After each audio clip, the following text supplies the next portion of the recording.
generate a letter and send out to sociologists in California. I think you got the list from the data that came from the as I recall, he sent out something on the order of about 8,000 letters. And initially, I don't know how this worked out ultimately, but I think initially he got one response, and that was mine.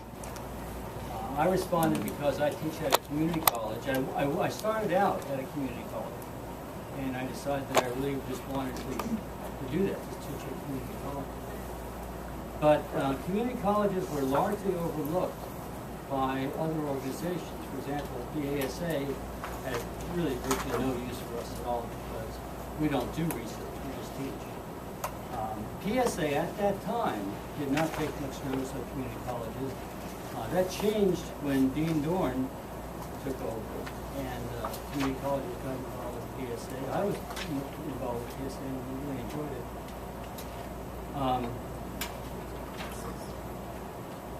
When I got the letter from Chuck and I responded, the real reason for my response was that I wanted to make sure that community colleges were involved if we actually got a state organization going.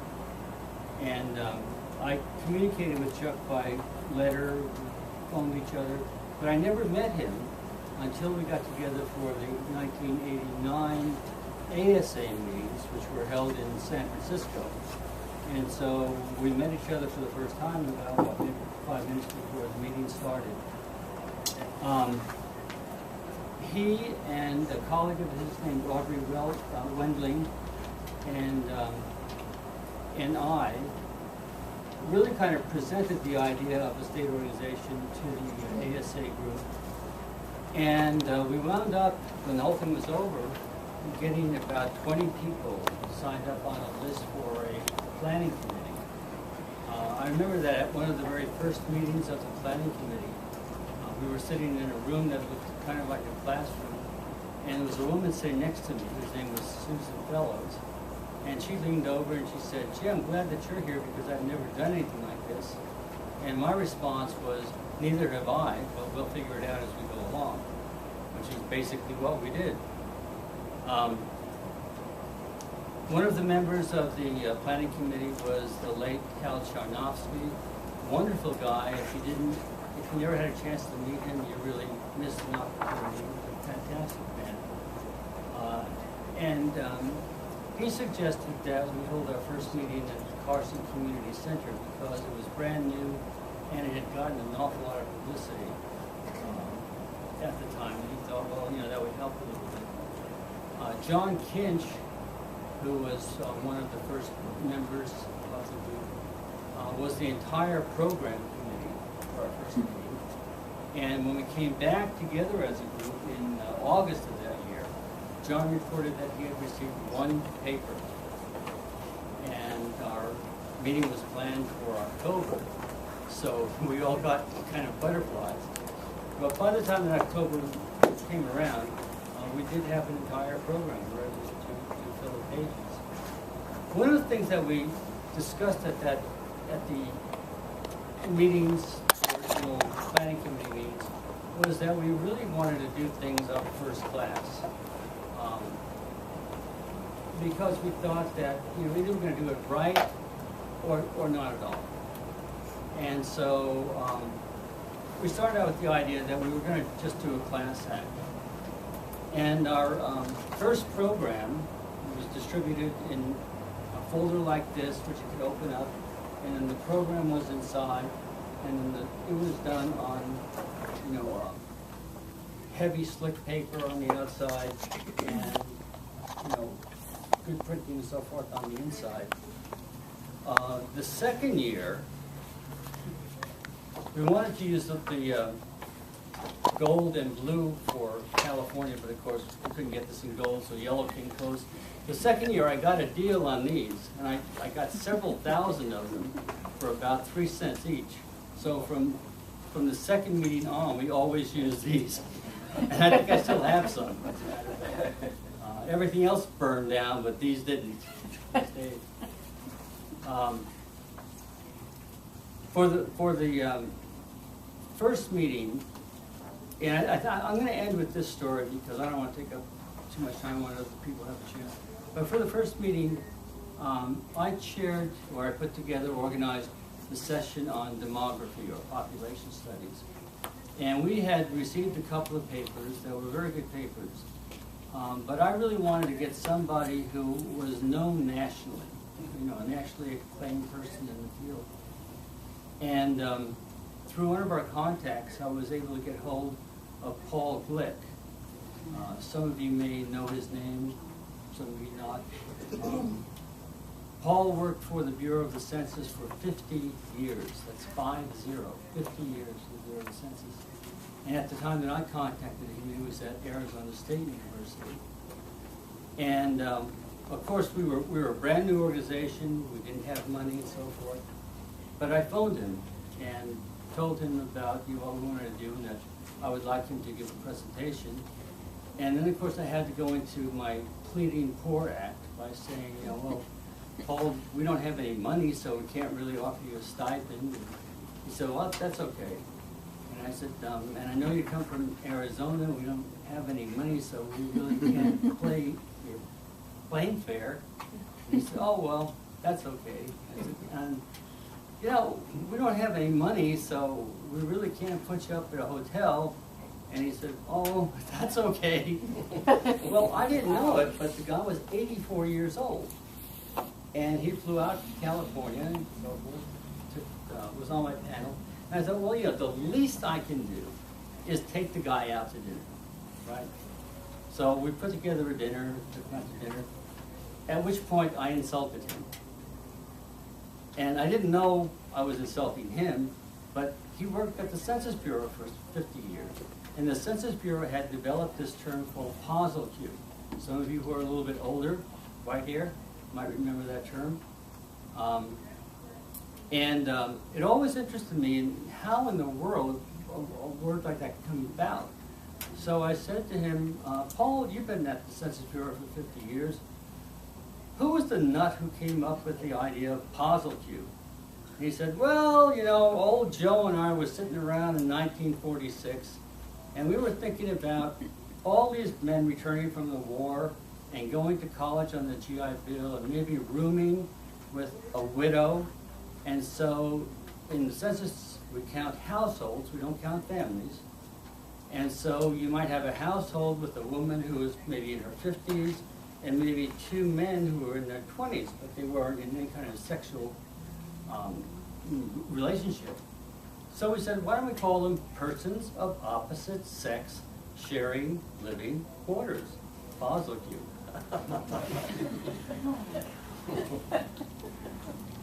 That's the end of my story. Thank you, Joe. Thank you. Thank you, Jim. Thanks, Let me introduce. We'll just go down the table rather than in the order. So the next person would be Chuck. He's now an emeritus professor at both San Diego State and Cal State University Dominguez Hills.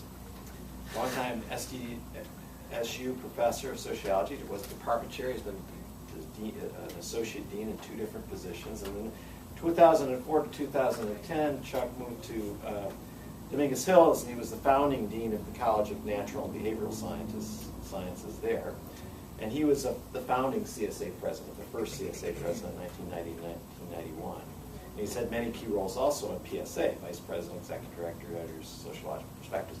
And I just want to say one thing, because I have kind of a personal story about Chuck. As some of you may know, I've been the editor of Social Problems, and now I've been the editor of Contemporary Sociology, and I'm now the editor of the International Journal of Comparative Sociology. And everything that I learned about becoming an editor, really Chuck taught us. On a day when Dennis Downey and I went down to San Diego State, and we did the run-through on sociological perspectives when I took over as Social Problems editor, because it was sort of a downside to this story. The guy who was the former editor of Social Problems, basically, he was supposed to help me, and he basically said, well, screw you, I'm not interested in helping you. He wouldn't let me come and visit or anything. So we went and visited with Chuck, and Chuck taught us how to run a journal, and you know, I've been doing it ever since. So I want to thank Chuck personally for that. That was a very helpful thing. But anyway, Chuck's going to tell us some stories too about the. First of all, thanks to Professor Smith for putting this together. It's really interesting, and thanks, Jim, for your introductory remarks. Some of the things he already mentioned I have here, and I'll just go over them or not go over them.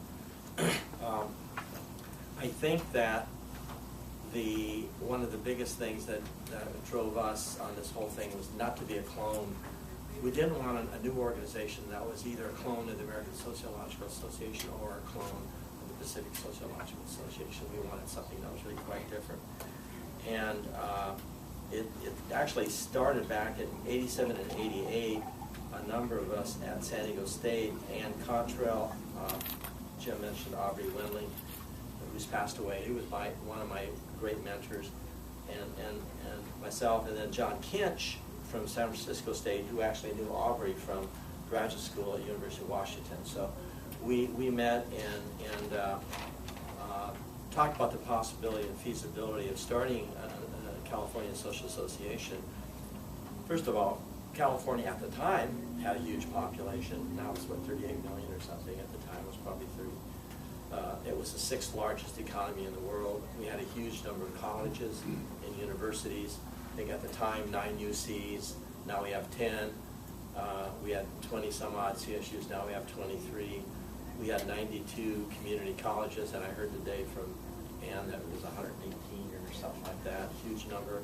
And of course, all of these universities, especially the UCs and the CSUs, have really expanded in size. So we only have one more university in the UC system at Merced, but all of these universities, UC Irvine, San Diego, all of them have really, really grown.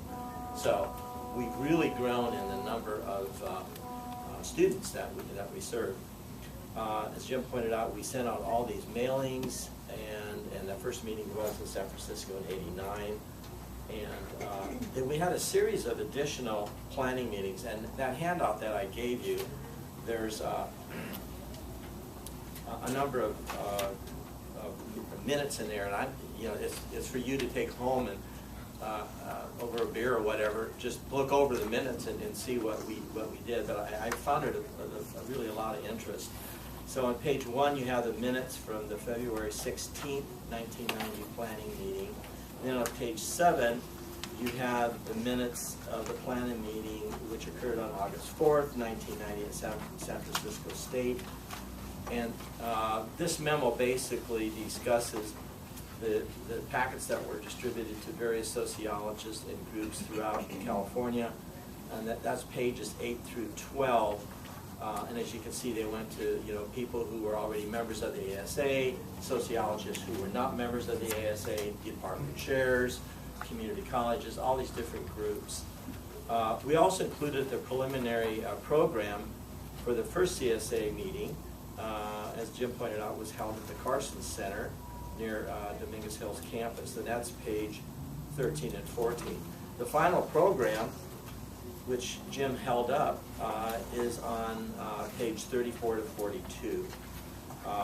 I also, in my files when I was at my house going through stuff, I found newsletters, and I included the first one, which is pages 19 through 24, and then the third one, which are pages 25 through 33.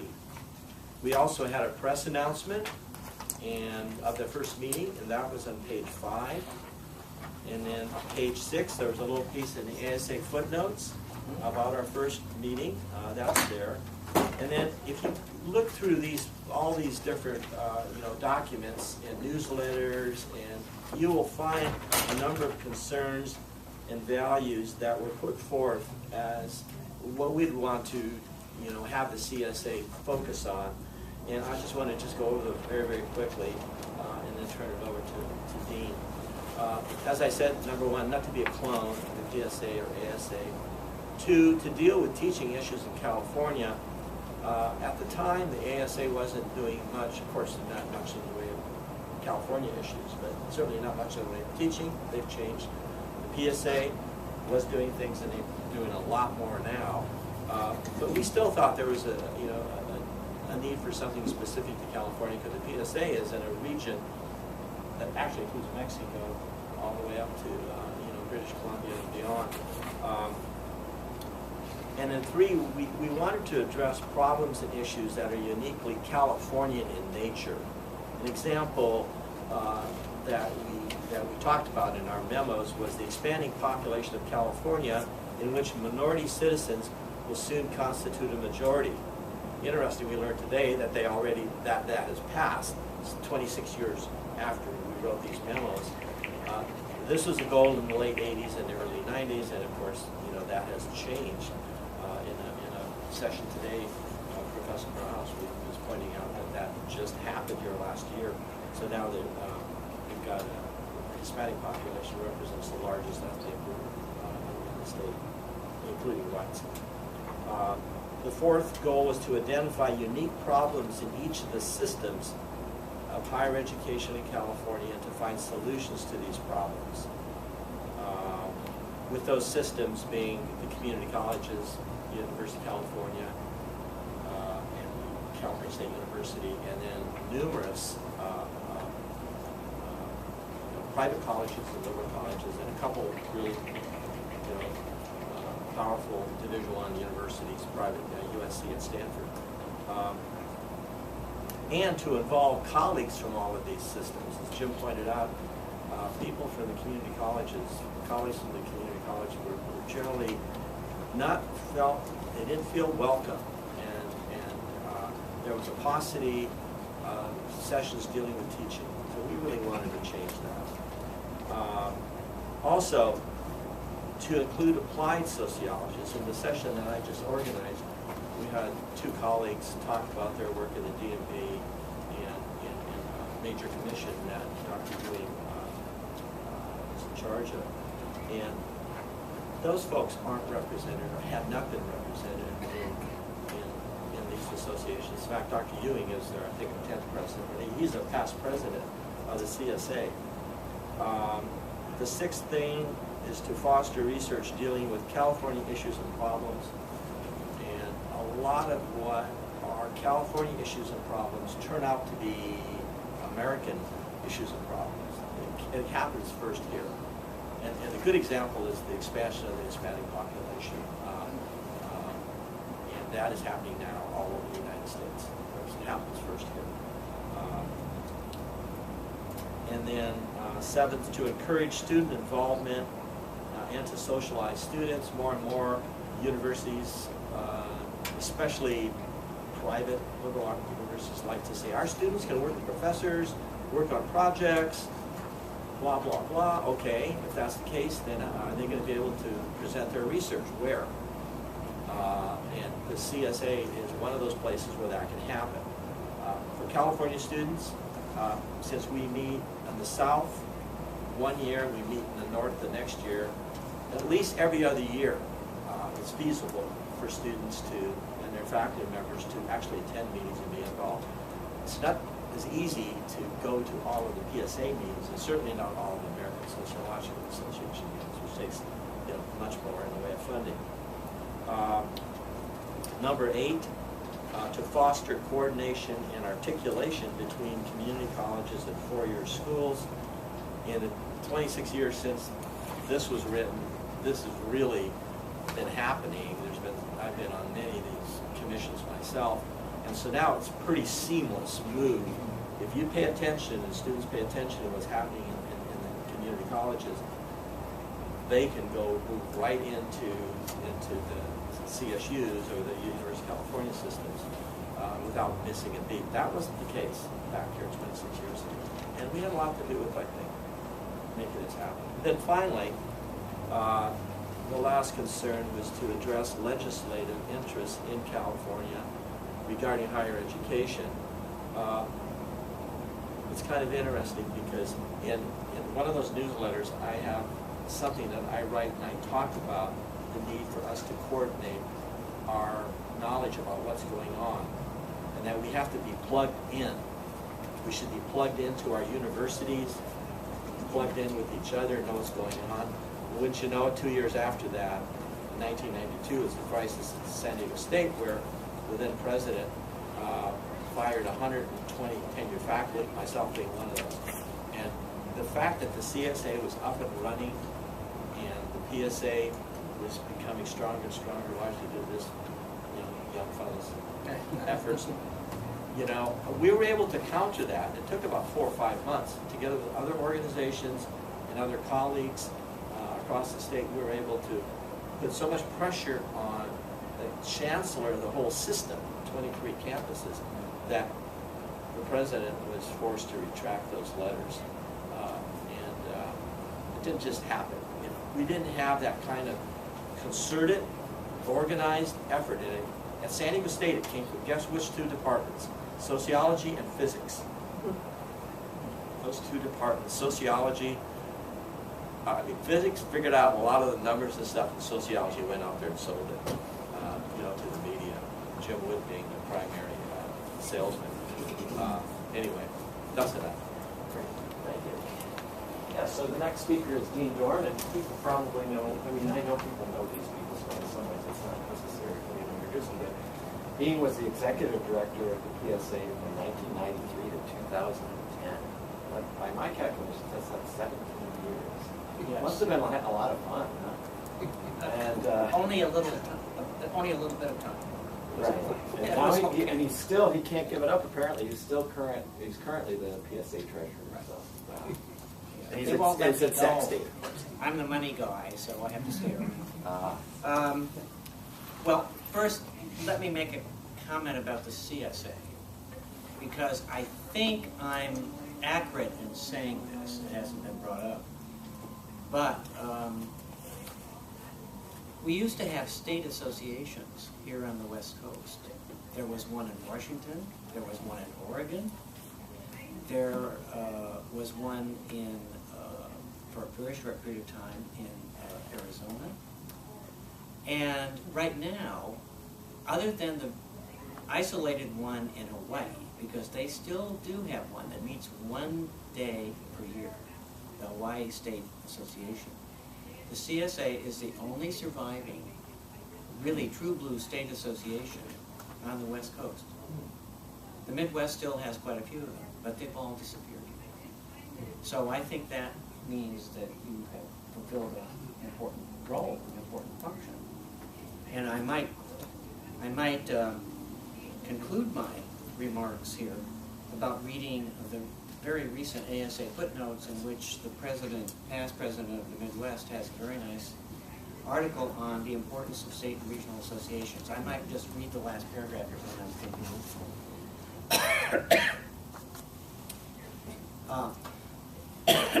Excuse me. I'll start off with some of the really ancient history because most of you probably don't know it. Some parts of it's quite interesting. But there was a gentleman at the University of Southern California by the name of Emory S. Bogardus, and we have a panel member who actually knew Mr. Bogardus. He was retired, he was an emeritus when Chuck was a student there, but Emory would have some students out to his house to talk about sociology. Yeah. So He was 84, I was 20. yeah, but he at least 24. knew Emory. Well, Emory was an institution builder. He started the first really kind of sociology journal, not only on the West Coast, but I think, well, on the West Coast, let me say that, because obviously the AJS and so on were older. But he also was the first president from the West Coast to be ASA president in 1931. And he was the founder and spiritual head of AKD, the Sociology Honorary Society. So the other role he played was starting the Pacific Sociological Association, and I will give you a conjecture about why he did this. It was October 5th, 1929, when he called a group of faculty members together. They were from the local area, Pomona, Whittier, Occidental, Redlands, USC, because that was the extent of sociology instruction at the college level at that time. I mean, you have to realize sociology was an extremely small enterprise on the West Coast for a long time. It was dominated by the Eastern elite, as some of the sociologists here on the West Coast would call them. Anyway, Bogardus called this meeting, and so they wrote a constitution, and it was started in 1929, and October. Notice, he then had the very first annual meeting in early January of 1930 in Los Angeles. And why would he have the first meeting so quickly after the organizing meeting? It's because he wanted to have the distinction of the PSA being the oldest true blue regional association, which it is. It's kind of an ironic situation to have the isolated West Coast here come up with the first real regional sociology meeting. And the reason it was the first regional is because in the 1930s, they started extending the PSA into other states. So they invited faculty members to join from Mills College, University of California, Berkeley, Washington, Oregon, Willamette, Linfield, British Columbia, and so you can see they already had this organizational structure and vision that they're going to have a region, which is why it is, in my view, the first regional. Because I think Bogardus, I could not find anything in the archives that documented this, but I'm guessing that's what happened because Bogardus was very much tied into the hierarchy, Eastern hierarchy of the ASA. Obviously he was because he was elected president in 1931. Anyway, most of the information I have is in the PSA archive. And on the basis of that archive, I wrote a book called The First 75 Years of the PSA, and I